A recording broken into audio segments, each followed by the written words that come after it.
महेश जी, आप भी नगर पालिका में चुने हुए पार्षद हो और इस भ्रष्टाचार को लेकर 35 पार्षद हैं, वो चुप्पी साधे हुए हैं। इसका क्या कारण है? देखिए भाई साहब पत्रकार बंधु, 35 पार्षदों की मैं तो गारंटी लूंगा नहीं।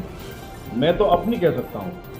मैंने पुरजोर तरीके से शुरू से लेके एंड तक बराबर जब जब मीटिंग हुई है, जब जब मुझे बोलने का मौका मिला है, मैंने भ्रष्टाचार के खिलाफ प्रबल अपना विरोध दर्ज कराया है। आप मेरे बारे में बेशक जानकारी कर लो, कोई इस बात को कहे नहीं कहे, लेकिन मैंने कभी भी समझौता नहीं किया। मैंने इनसे बराबर कहा है कि भाई आप इस तरह का जो अब बीजेपी में भ्रष्टाचार की जीरो टॉलरेंस नीति चल रही है, उसके बावजूद यदि भ्रष्टाचार होता है तो हमारे लिए बड़े अफसोस की बात है। हमने इसका पुरजोर विरोध किया है, इसमें कोई शक नहीं है। और अभी मैं आपको बता दूं, अब मैं सारे भ्रष्टाचारों की गिनती आपको कहाँ कराऊंगा भाई साहब, क्योंकि भ्रष्टाचार की कोई लिमिट तो है नहीं है। इस नगर पालिका में कोई लिमिट नहीं है। मैं आपको एक छोटा सा उदाहरण दे देता हूँ।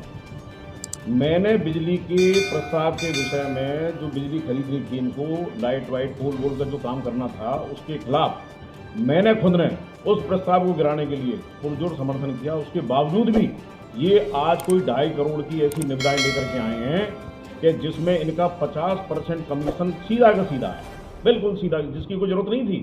भाई पहले इनका काम था कि जो पोल टूटे हुए हैं, जिनका मेंटेनेंस नहीं हो रहा है, बस्ती में जो पोल लगे हों आप उसमें लाइट लगाइए। आपको अलग से 2.5 करोड़ रुपए खर्च करने की इस मतलब ये है कि तुम्हारे गरीब जनता के पैसे का नाजायज दुरुपयोग करने की जरूरत क्या थी? आप 2.5 करोड़ की लाइट लेके आए, 50% आपका कमीशन है। मैं खुद विरोध कर रहा हूं इस बात का। आपको उस पर काम करना चाहिए था। ये पुराने जो पोल पड़े हुए हैं उन पर आप लाइटें लगवाते, कितना खर्च होता है आपका? बिल्कुल नहीं होता है। जबकि उसी निविदा को लेने के लिए जिस 50% में ये अपना लाभ उठा रहे हैं, उसी में अन्य दुनिया वाले के ठेकेदार तैयार थे कि भाई इतने में हम ले आएंगे, आप हमें लाइट दे दो, हमको जिम्मेदारी दो, हमको ठेका दे दो। लेकिन नहीं, अब चूंकि इनको तो क्या है कि वो मलाई खोबे की व्यवस्था करनी थी, तो 50% नेट आपके दलाली के उस कमीशन के प्रॉफिट में ये 2.5 करोड़ का प्रस्ताव पास करा करके और लाइटें ले आएंगे।